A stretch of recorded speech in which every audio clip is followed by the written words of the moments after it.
Olá, muito bom dia, que a paz de Jesus, o amor de Maria estejam com todos nós, mais uma vez reunidos para meditarmos a palavra de Deus, essa palavra que é luz do nosso caminhar. Sejamos fiéis ao evangelho que vamos professar, tenhamos a humildade necessária de sermos obedientes. E sabe por quê? Porque Deus tem, não duvidem, um grande projeto de amor para a vida de cada um de nós. É por isso que nós precisamos crer naquilo que o teu Filho amado, o teu Filho unigênito nos revela através da tua palavra. Que o Espírito Santo nos guie, encha o nosso coração de muita fé, de muita esperança e de muita coragem para podermos aderir ao teu santo evangelho, para conseguir, através das bênçãos e graças dos céus, termos as virtudes necessárias para podermos pacientemente permitir que Deus vá realizando pouco a pouco a sua obra em nossa vida. Amém? A liturgia que nós somos convidados a meditar hoje, nesta 7ª semana do tempo comum, está contida no livro de São Marcos, capítulo 9, versículos que vão do 30 ao 37. Meus caros irmãos e irmãs, nesse santo evangelho, nós estamos vendo Jesus caminhando com seus discípulos, caminhando por toda a Galileia. E depois de caminhar um certo tempo com seus discípulos, depois de realmente convencê-los de todo o teu poder, de todo o teu amor, de toda a tua sabedoria, Jesus, ele vai revelando a esses discípulos uma outra face da sua missão. Jesus, num primeiro momento, ele vai revelar o amor de Deus, fazendo os seus milagres, se compadecendo, ensinando o povo aquilo que realmente agrada a Deus, fazendo uma pregação que enchia realmente de esperança o coração das pessoas. Mas agora, no contexto do evangelho de hoje, nós estamos vendo Jesus revelando um outro momento da sua vida, ou seja, o momento em que ele seria perseguido, o momento em que ele seria injustiçado, o momento em que ele seria preso, morto, mas que também ressuscitaria no terceiro dia.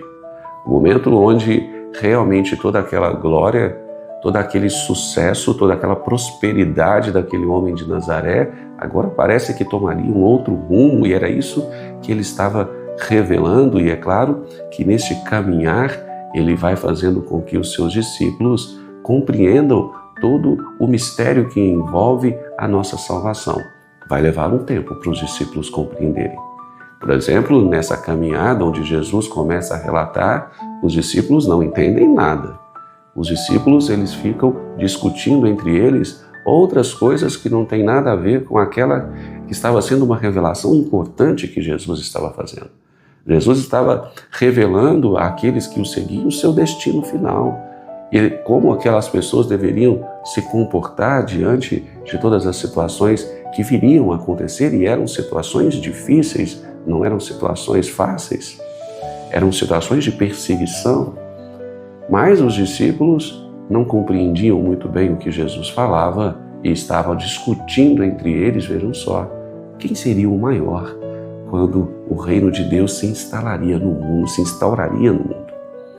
E aí Jesus percebe que eles estão discutindo. Quando eles chegam no destino, Jesus é questionado: o que vocês discutiam pelo caminho? E Jesus vai dizer a eles: olha, aquele que quer ser grande, esse é um grande ensinamento que fica para a nossa vida. Aquele que quer ser grande, não no mundo, vejam, não no mundo em que nós vivemos aqui. Jesus estava falando do seu reino, do mundo que estava a nos esperar junto de Deus, porque era isso de fato que importava para ele. E aquele que quiser ser grande aos olhos de Deus, Jesus ensina que ele necessitaria de servir o outro. A grandeza estava em não ser servido, mas em servir ao irmão, em se doar, em se entregar ao outro. Esta é a beleza do amor que Jesus vem nos ensinar. Aquele que quer ser o primeiro no reino de Deus, talvez terá que ser o último neste mundo. Aquele que quer gozar de um amor profundo de Deus junto a Ele, muitas das vezes terá que nesse mundo passar por injustiças, por dificuldades, por tribulações. A lógica do mundo é diferente da lógica de Deus. Talvez esse tenha sido o grande desafio de Jesus enquanto esteve entre nós. Fazer com que as pessoas acreditassem, tivessem fé naquilo que ele estava revelando como a grande verdade que vinha do Pai. Jesus precisava convencer todas aquelas pessoas a se desapegarem de tudo aquilo que eles estavam tendo de entendimento como algo que seria bom no mundo. Poder, dinheiro, tudo isso naquele contexto judaico era sinal de bênçãos do céu, de graças do céu. Era sinal que a pessoa era realmente abençoada por Deus. E o contrário também, se a pessoa não possuía posses, não possuía poder, não possuía dinheiro, essa pessoa era considerada uma pessoa desgraçada, ou seja, sem a graça de Deus.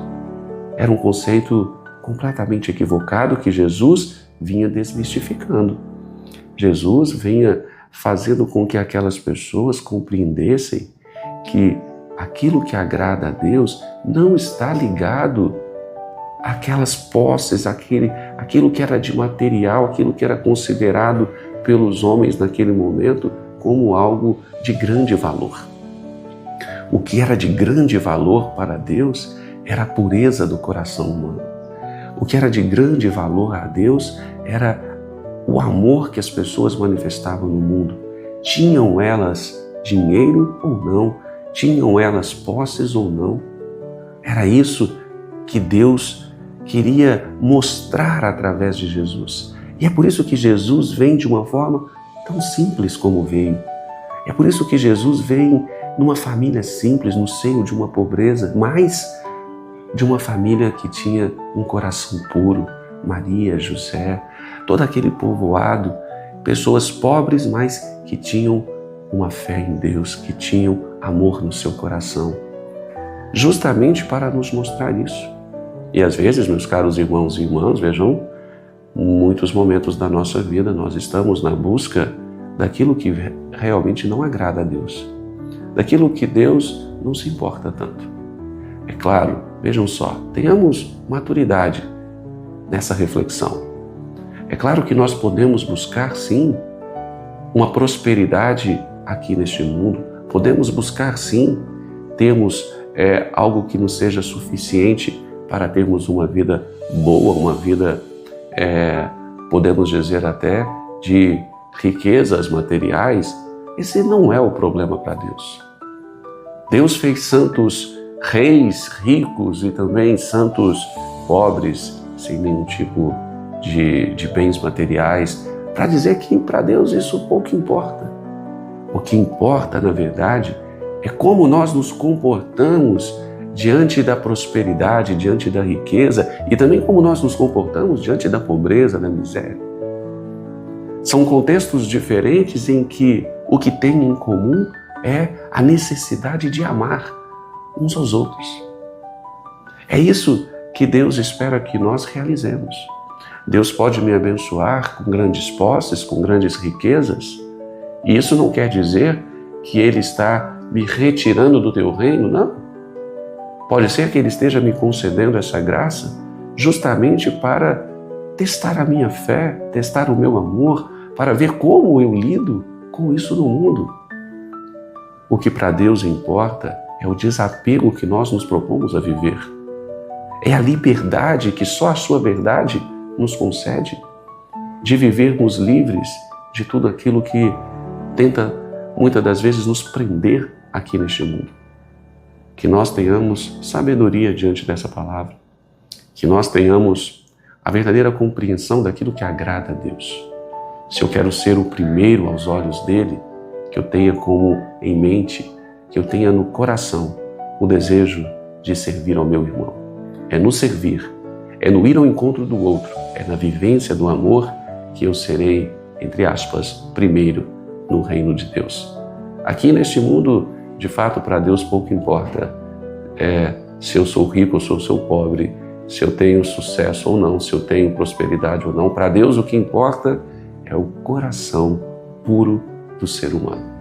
que nós possamos pensar na palavra de hoje e realmente colocá-la em prática em nossa vida, nos desapegando de tudo aquilo que pode muitas das vezes nos encher de orgulho, nos encher de vaidade, todas essas situações que nos afastam dele. Amém? Muito obrigado por mais esse momento de partilha, que a Santa Palavra, o Santo Evangelho de nosso Senhor Jesus Cristo possa nos indicar o caminho a seguir. Amém? Se você gostou desse vídeo, deixe aí o seu comentário, partilhe com outros, para que assim a plataforma impulsione a mais pessoas. Tenhamos todos um santo, um abençoado dia e até amanhã, com mais uma reflexão da linda palavra de nosso Senhor Jesus Cristo.